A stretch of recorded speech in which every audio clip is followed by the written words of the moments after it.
গোলাঘাট কমাৰবন্ধা উচ্চ মাধ্যমিক বিদ্যালয়ত চুৰৰ সন্ত্ৰাস। গোলাঘাট জিলাৰ পূব প্ৰান্তত অৱস্থিত কমাৰবন্ধা উচ্চ মাধ্যমিক বিদ্যালয়ত চুৰে চলাইছে সন্ত্ৰাস। প্ৰাপ্ত খবৰ অনুসৰি আজি কিছুদিনৰ পৰা বিদ্যালয়খনৰ ছাত্ৰ-ছাত্ৰীসকলে লৈ অহা চাইকেলসমূহ স্কুলৰ ভিতৰত থকা চাইকেল ষ্টেণ্ডত থৈ বিদ্যালয়ত শিক্ষা আহৰণ কৰি থকা সময়তেই চুৰে চাইকেল লৈ উধাও হয়। এতিয়া ছাত্ৰ-ছাত্ৰীৰ মনত সংশয় হৈ পৰিছে, শিক্ষা আহৰণ কৰিবলৈ আহি যদি এনেদৰে চাইকেল চুৰে চুৰ কৰি উধাও হয়, তেনেহ'লে কেনেদৰে দূৰ দূৰণিৰ ছাত্ৰ-ছাত্ৰীসকল বিদ্যালয়লৈ চাইকেল লৈ আহিব। আনফালে অধ্যক্ষৰ গা এৰা মন্তব্যৰ মূল বিষয়টোৰ পৰা আঁতৰি আহি ছাত্ৰ-ছাত্ৰীৰ অসাৱধানতাৰ বাবে এনেধৰণৰ চুৰি কাৰ্য সংঘটিত হৈছে বুলি সংবাদ মাধ্যমৰ আগত কয়। লগতে তেখেতে স্থানীয় আৰক্ষী চকীতো অভিযোগ কৰিছে বুলি জনাইছে যদিও কোনো ধৰণৰ তথ্য দেখুৱাবলৈ সক্ষম হোৱা নাই। এতিয়া প্ৰশ্ন হয়, কাৰ নেতৃত্বত চুৰি কাৰ্য চলিছে আৰু কেনেকৈ সেই চুৰক পৰায়ত্ত কৰিব? হয়, মানে আমাৰ বিদ্যালয়ত আজি দুমাহমানৰ ভিতৰত 4খনমান চাইকেল আমাৰ চুৰ হৈছে।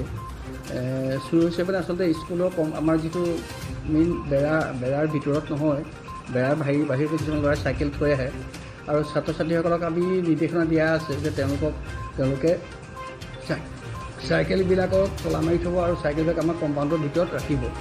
গতিকে তেওঁলোকে কি কয়, চাইকেল আনে, কিন্তু ক্লাছৰ বিভিন্ন অজুহাতত তেওঁলোকে অকণ বাহিৰত থৈ আহে।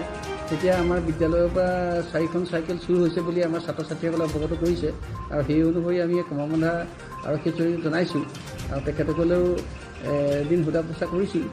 তাৰপিছত আমাৰ আকৌ পুনৰ আমি তেওঁলোকক সোঁৱৰাই দিছোঁ যে আমাৰ বিদ্যালয়ত চাইকেল চুৰ হৈছে, কিন্তু এটা ব্যৱস্থা গ্ৰহণ কৰিবলৈ আমি জনাইছোঁ তেওঁলোকক। এতিয়ালৈকে কিমানখন চাইকেল চুৰ? 4খন চুৰ হৈছে। কোন ক্লাছৰ? ইয়াত 9 আৰু 10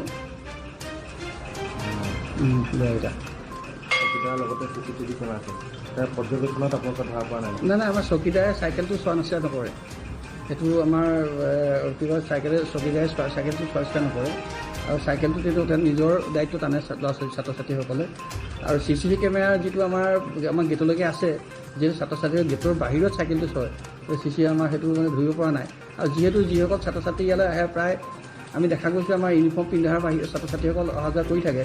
তাৰ মাজত যদি কোনোবা ল'ৰাই কি কয়, গতিকে আমি অহাও দেখা নাই কোনো মানুহ আহিছে যদি। গতিকে আমি সেইকাৰণে চাইকেলখন কাৰ কি আমি সেইটো ধৰিব নোৱাৰোঁ। আৰু ল'ৰা ছোৱালীয়েও আমাৰ চাইকেলখন লৈ গ'লে মানে কি কয়, আন ল'ৰা ছোৱালীয়ে লোকৰ চাইকেলখন চিনিও নাপায়। গতিকে তেনেকুৱা এটা সমস্যাৰ সন্মুখীন হয়, নিজে লৈ যায়। আৰু ইয়াত আমি কোনো চাইকেল ৰিচিভ কৰা বা তেওঁলোকক আমি চমজাই দিয়া এইটো ব্যৱস্থা আমি কৰা নাই। কোনে চাইকেল আনিছে বা কোনে নাই অনা সেই কথাটো আমি একেবাৰে মানে কি কয়, আমি নজৰ দিয়া নহয়। আৰক্ষী প্ৰশাসনৰ লগত আমি ইতিমধ্যে তেওঁলোকক অৱগত কৰিছোঁ। আমি দুখনকৈ হেৰি দিছোঁ, দৰখাস্ত দিছোঁ আৰু মই ফোনযোগে সিদিনাখন তেওঁলোকৰ লগত কথা পাতিছোঁ যে এইটো কি ব্যৱস্থা কৰিব পৰা যাব।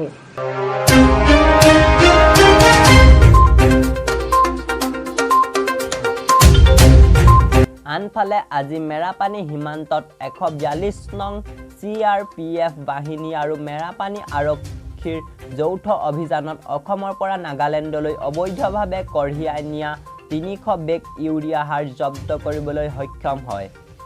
এক গোপন সূত্ৰ পংখেদি অভিযানকাৰী দলটোৱে মেৰাপানীৰ সীমায়েদি নাগালেণ্ডলৈ কঢ়িয়াই নি থকা অৱস্থাত NL05G1859 আৰু NL05C4003 দুখন মালবাহী ট্ৰাক জব্দ কৰাৰ লগতে গাড়ী দুখনৰ চালকসহ মুঠ 8জন লোকক আটক কৰে।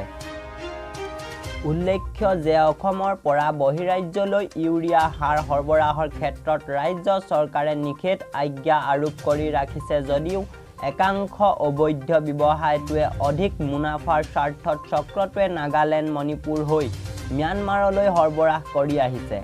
অসমৰ কৃষকৰ স্বাৰ্থত বিঘ্নিত কৰি অহা চক্ৰটোৱে অসমত প্ৰতি বেগত 266 টকাত উপলব্ধ হোৱা ইউৰিয়া সাৰ 500-600 টকাত কিনি নাগালেণ্ডত 800 টকাকৈ বিক্ৰী কৰে আৰু এই সাৰৰ দৰ ম্যানমাৰ পাওঁতে প্ৰতি বেগত 2500ৰ পৰা 3000 পৰ্যন্ত হয়। ইফালে আজি আৰক্ষীয়ে জব্দ কৰা ইউৰিয়া সাৰ সৰবৰাহত স্থানীয় কোন কোন ব্যক্তি জড়িত হৈ আছে আৰক্ষীৰ তদন্তত হে প্ৰকৃত ঘটনা পোহৰলৈ আহিব। News desk report news live.